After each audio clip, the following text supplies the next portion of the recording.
Hello everyone and welcome back to Real Chalk Reviews. This review is for Tyler Perry's Zatima. This is season 3, episode 9, Mercy Me. So we open up the episode where we left off with Jeremiah firing off some rounds and everybody scurrying around trying to take cover. Nate is trying to get everybody and their mama to go upstairs to talk to Jeremiah, but he too scared to take his behind up there. And we find out that the piece belongs to Belinda. And Angela is screaming, call the police because a crackhead has it in their possession.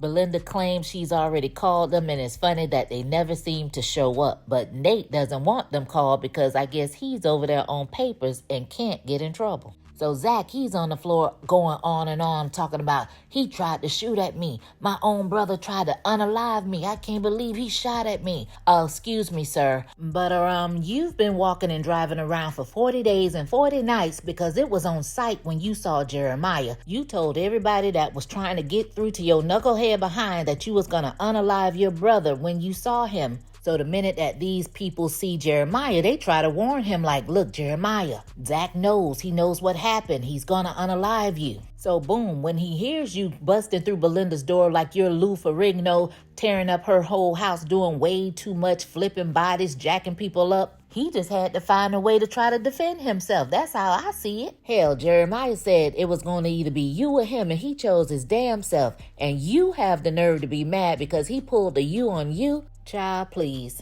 So now Zach, he wants to play Superman. He gonna take the bullet now, so he going back up the stairs. Fatima tells him, if you go, I'm going, which makes absolutely no sense to me. He tells her no, because if something happens to you or the baby, I won't be the same. She says, look, it's either this or us. So he tells Tony and Nate to take Fatima outside, and of course she's putting up a fight. But then he asks her where's her protection at, and she says she left it at home because she's trying to be better. He runs upstairs anyway and comes back down real quick saying that Jeremiah was gone and went out the back window. So Zach acts like everything is cool and copacetic, asking everybody are they okay, as if he wasn't just in here 2 seconds ago acting like the Tasmanian devil. Fatima says, is this what you gonna be doing? Then he plays victim. What? I didn't even do nothing. He started it. So Fatima tells Zach to look around. Look at what he did to Belinda's place. That's why she didn't want to tell him what was going on, and says, if this how you want to live, you're gonna have to do it without me. So all of a sudden you hear Belinda screaming to the top of her lungs. Come to find out, Jeremiah and stole her rent money. Now I find it funny that Jeremiah was higher than a giraffe's coochie when he was talking to Fatima. He could barely open his eyes. But you mean to tell me he was able to sober up enough to find a piece, find the rent money, shoot off several rounds, and able to get away by leaping out the window in a single bound? So Fatima, Zach, and Angela didn't give a damn that Belinda was missing rent money or anything else. They booked it on up. Belinda told Nate, look, you better get my rent money back or both of us will be homeless out on the street. So we head over there to Rise Ventures where Preston and Bryce are going over the contracts. Bryce thanks Preston again for the bailout. Preston had to make himself clear, this is not a bailout. I will be expecting a return. So Zach, he shows up in his suit pants and turtleneck after he's been running amok all day in the heat. Walking marathons, flipping bodies, doing all kind of stuff. I know he got to be brassy up in that piece. But anyway, he comes in, and soon as Bryce starts talking to him, he gets aggravated because you know how Bryce likes to go on and on apologizing and all of that. So Zach is like, look, bro, what part don't you understand? I'm glad you're alive. I'm glad you're okay, but you're still on my ish list. I need you to leave. I want to talk to Preston. So after Bryce leaves, Preston is asking him like what's going on.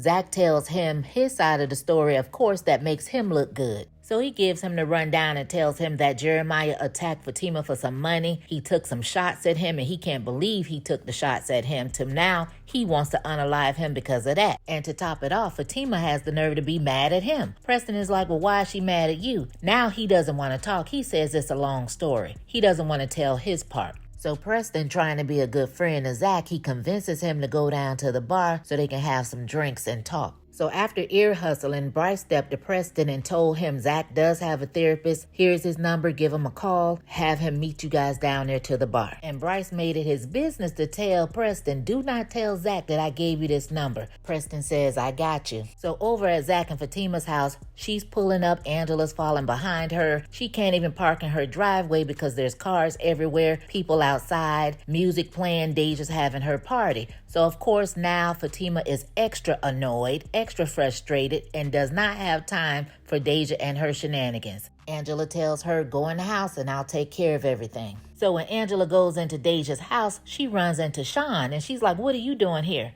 He says he was invited. So when Deja calls out Sean's name, Angela tells him she can't be dealing with him no more. So basically Angela was turned off, like if you're messing with her, I can't be messing with you type thing.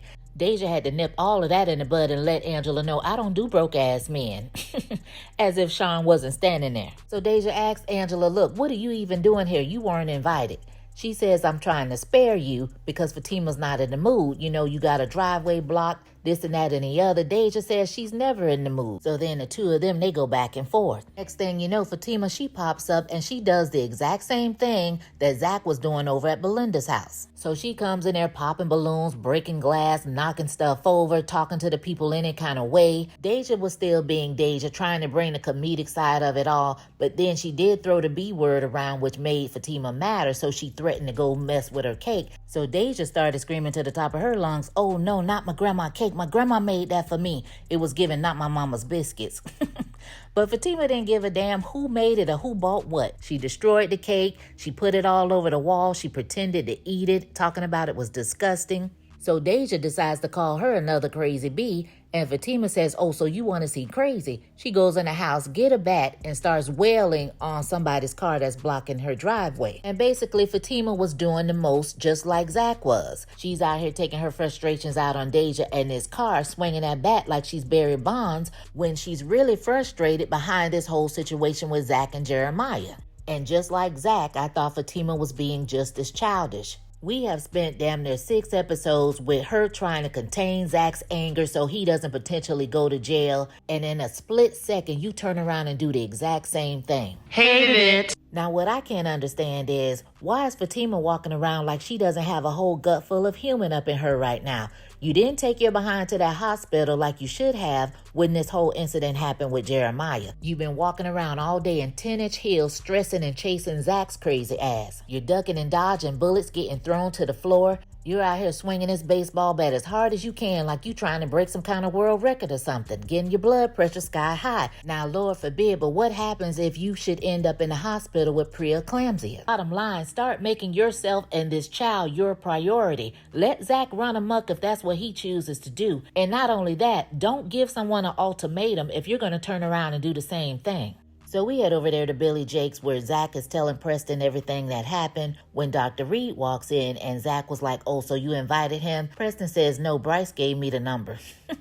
Preston didn't give a damn that Bryce didn't want him to tell. He was snitching. So Dr. Reed, he comes in, he basically tells Zach exactly what he needs to hear. He tells Zach that he understands that he wants to protect his family, but he has to approach the situation differently, telling him he can't handle the situation the way he may have done in the past because he's worked so hard to elevate from that person. And at some point, Zach says, I still don't have nothing to lose. And I'm like, well, you have a 3-year-old and kids on the way. Dr. Reed tells him he has Fatima to lose. I guess he doesn't know about the kids, and says if she doesn't mean anything to you, then keep doing you. And he's just basically telling him, don't let the situation with Jeremiah ruin his life. He has choices to make. He needs to choose wisely. Zach seemed to take heed to what Dr. Reed was saying, and we actually got a smile out of him for the first time in many, many episodes as they shared a drink. So back over there at Zach and Fatima's, you got Angela and Fatima talking, and she tells Angela that she's not okay and loving someone is so hard. And Angela says that it shouldn't be that way. So Fatima starts venting about her and Zach's issues, and Angela asks, isn't that exhausting? So Fatima tells Angela that she can't give her advice because she has so many men coming in and out of her door.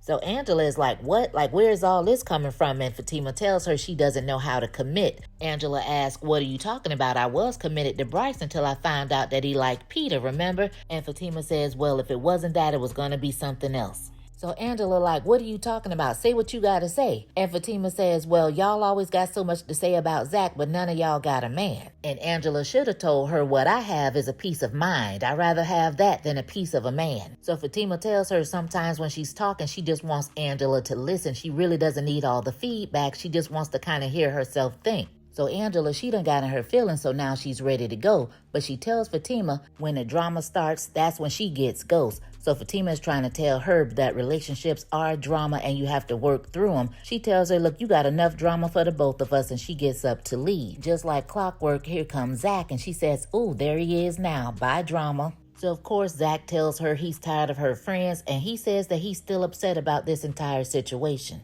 So the two of them, they go back and forth, and Zach pretty much told her he wasn't letting it go. And that no, he doesn't plan on unaliving him, but he will beat him until he's tired. And since she cares so much, she better pray that he gets tired first. And basically it was given, end up in jail if you want to, because I promise you I will not come see you, write you, or take your phone calls. So he nonchalantly says, okay, like whatever. She says, oh, so you think this is a game? So she tells him to let it go. It's not going to lead anywhere good. And he's still standing up there with that nonchalant attitude like, yeah, whatever, I hear you. So she gets her purse and she leaves. So Zach, he gets a phone call from someone named KC and tells them that, yes, I have the money and I'll be right there. And he runs upstairs. So we go over there to the hood and we see Connie, Tony, and Nate talking about the whole situation, wondering where Zach and Jeremiah is. Just out of the dark shadows, you see Jeremiah pop up, and all of a sudden Zach is pulling up. Zach jumps out of the car and skips towards Jeremiah, calling him out his name for hitting Fatima. He jacks him up on the wall, flips him on the ground, and proceeds to whip his behind. And that's where the episode ends. Woo child, one thing's for certain and two things for sure. A hard head will make a soft ass. And that's something Zach is going to have to learn. Drop down in the comments. Let me know what you thought about this episode. And as always, thanks for all the support. Thanks for watching. Thanks for listening. And I'll catch you on the next one. Peace.